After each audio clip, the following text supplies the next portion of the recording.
Bonjour à tous, j'espère que vous allez bien. Alors on va faire aujourd'hui la correction de l'activité 7 de SVT. Je vous ai demandé d'écrire sur une feuille le titre en rouge, pratiquer une activité physique en préservant sa santé, puis l'introduction en vert et enfin l'activité 7. Je vous ai demandé ensuite d'analyser chaque document de cette activité et d'écrire sur votre feuille de cours un bref résumé de ce que vous apprenez ce document. Donc je vais les lire avec vous et vous donner quelques explications complémentaires. Alors on commence par le premier document. Le document 1 nous parle de l'érythropoïétine, qu'on abrège en EPO, et de son rôle dans l'organisme. On n'hésite pas à prendre un fluo et à surligner les passages qui sont les plus importants. On ne surligne pas tout, seulement les éléments les plus utiles. L'érythropoïétine ou EPO est une hormone naturellement produite par l'organisme. Ça, c'est intéressant, naturellement produit par l'organisme, c'est donc quelque chose que votre corps fait habituellement, au niveau des reins et dans une moindre mesure au niveau du foie. Elle stimule la production de globules rouges par la moelle osseuse. Ça, c'est son boulot, son rôle. L'érythropoïétine stimule la production de globules rouges. Ces globules rouges sont fabriqués à l'intérieur de l'os dans ce qu'on appelle la moelle osseuse. Les globules rouges, comme vous le savez, sont les cellules du sang qui sont chargées de transporter le dioxygène et de le distribuer aux organes. Donc la distribution de dioxygène aux organes est faite par les globules rouges. Vous vous rappelez bien sûr que les organes, pour fonctionner, ont besoin de former de l'énergie et que chaque cellule fabrique son énergie à l'aide du glucose et du dioxygène qui lui sont apportés par le sang. Le schéma ici récapitule par dessin le petit texte. Les reins donc fabriquent de l'EPO. Cet EPO passe dans le sang et va aller stimuler la production des globules rouges qui vont donc passer dans le sang à leur tour et devenir plus nombreux. Voilà pour l'activité 1. Je vous laisse vous-même écrire sur votre feuille de cours le petit résumé en quelques lignes qui récapitule ce que nous apprend ce document. On passe à l'exercice 2, au document 2. On lit le texte rapidement, les limites naturelles à la teneur sanguine en EPO. De nombreuses équipes sportives font des stages en altitude avant une compétition. En effet, en altitude, le dioxygène étant moins disponible pour l'organisme, donc je fais une petite aparté, le dioxygène étant moins disponible pour l'organisme, parce qu'en altitude, il y a moins de dioxygène et donc la respiration fait rentrer moins de dioxygène dans le corps. Alors le corps réagit en produisant davantage d'EPO. En conséquence, comme il y a moins de dioxygène qui rentre dans le corps, l'organisme va fabriquer plus d'EPO. Une augmentation de la teneur en EPO entraîne des modifications du sang pendant plusieurs semaines. Plus d'EPO fait fabriquer plus de globules rouges, ce qui favorise le transport de l'oxygène dans le corps. Comme moins d'oxygène est disponible, si on a plus de transporteurs d'oxygène, eh bien cela arrive mieux et plus vite au niveau des cellules. On peut regarder également le petit graphique à côté où on voit deux couleurs.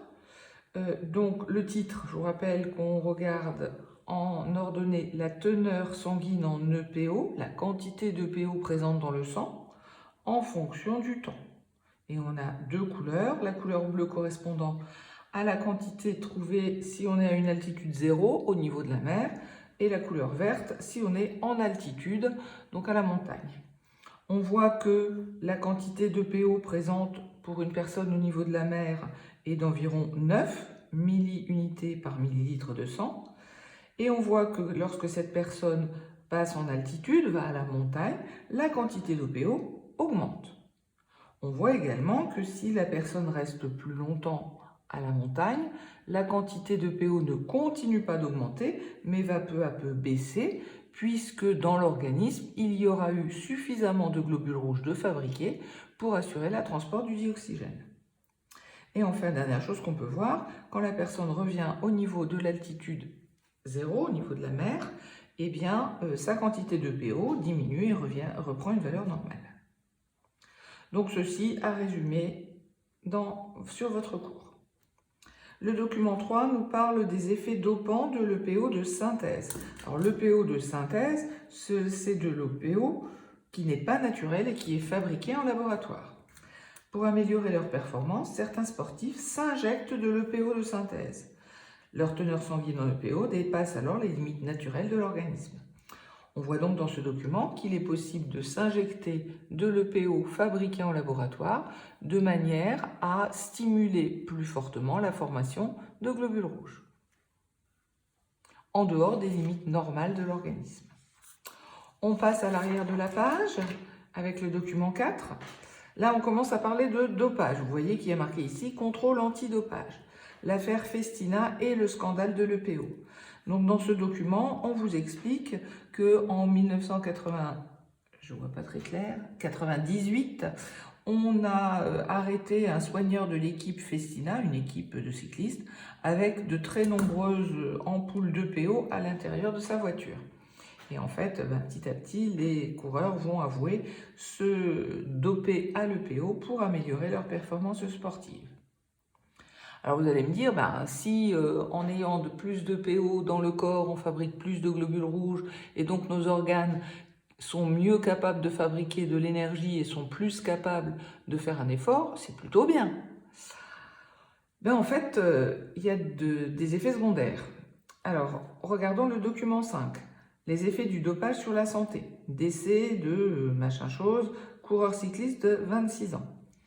On voit dans ce document que ce coureur cycliste de 26 ans est mort d'un arrêt cardiaque. Quand on est sportif et qu'on a 26 ans, il y a très peu de chances de mourir d'un arrêt du cœur. On apprend par sa veuve qu'il prenait de l'EPO, de l'érythropoïétine. Et elle dit « J'espère que sa mort servira d'avertissement pour les autres sportifs ». Et on voit que dans le document, on vous dit que la prise d'EPO a pour effet d'épaissir le sang et pouvait être responsable de thrombose mortelle.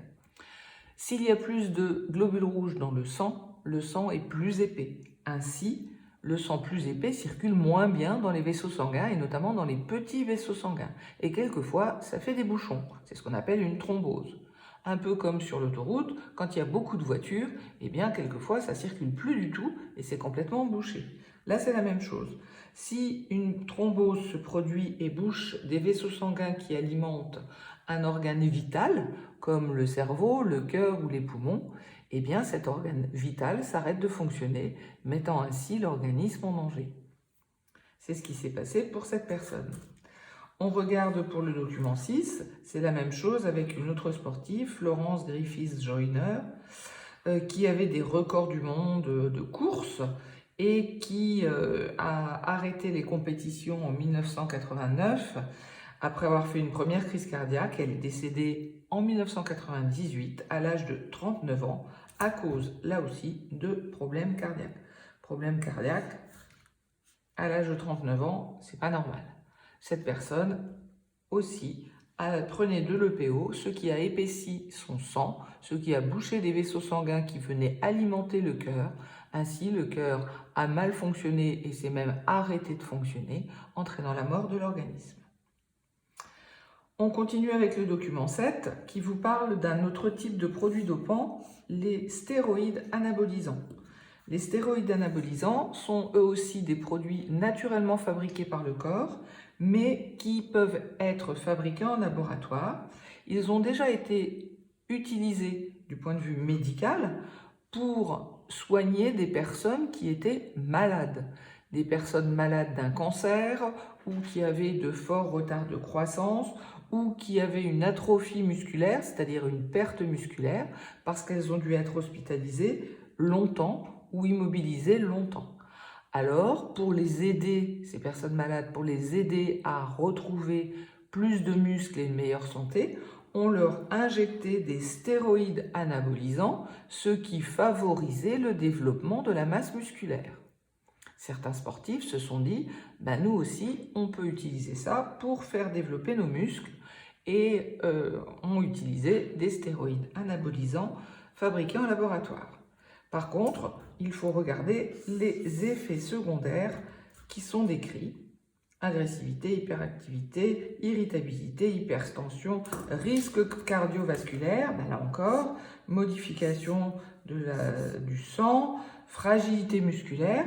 Alors, si les muscles se développent, le cœur étant un muscle également, va plus se développer. On pourrait se dire que c'est plutôt une bonne chose. En fait, vous avez déjà vu des gens super musclés. Ils ont du mal à faire des mouvements amples parce que leurs muscles sont trop développés. C'est la même chose pour un cœur trop gros. Un cœur trop gros aura du mal à se contracter efficacement et donc aura du mal à propulser le sang.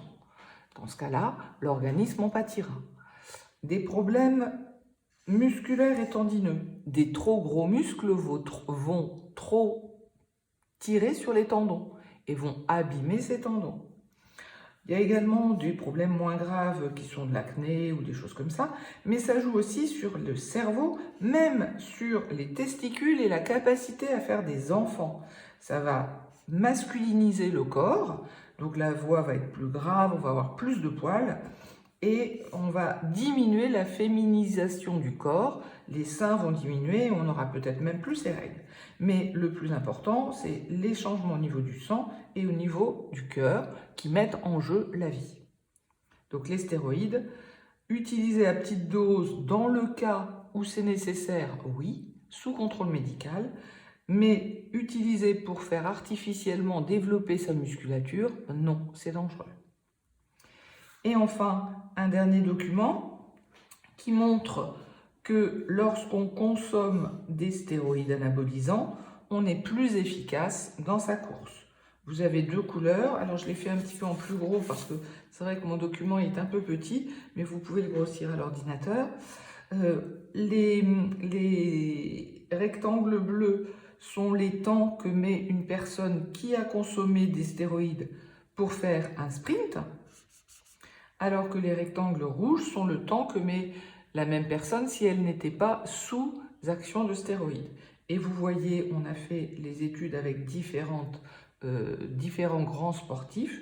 Vous voyez que quelle que soit la discipline et quelle que soit la personne, quand la personne a consommé des stéroïdes anabolisants, sa course est plus rapide, il est plus efficace musculairement parlant pour la course, par rapport à si la personne n'avait pas consommé de stéroïdes.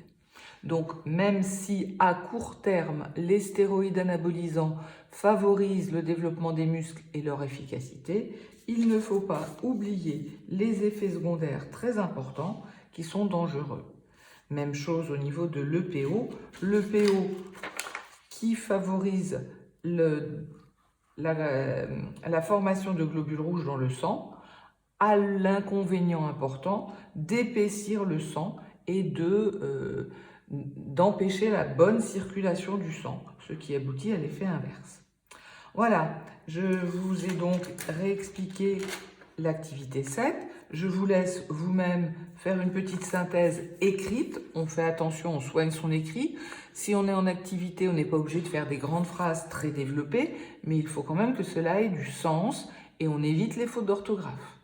Et ensuite, vous devez me faire pour vendredi midi, dernière limite, une synthèse expliquant qu'est-ce que le dopage, quels sont les deux grands produits dopants dont on a parlé dans ce document et qui existent, et et pourquoi interdit-on le dopage. Donc il faut m'expliquer ce que fait le dopage et quels sont les effets secondaires mauvais pour la santé. Voilà, écoutez, je vous dis à la semaine prochaine. Prenez soin de vous. Pendant quelques temps, il va falloir limiter les contacts avec les autres personnes pour limiter la contamination. Vous le savez, soyez raisonnable. Ne perdez pas de temps au niveau de votre scolarité et ça peut même être une chance pour vous pour mieux progresser et devenir plus autonome. Je vous dis à la semaine prochaine. Au revoir.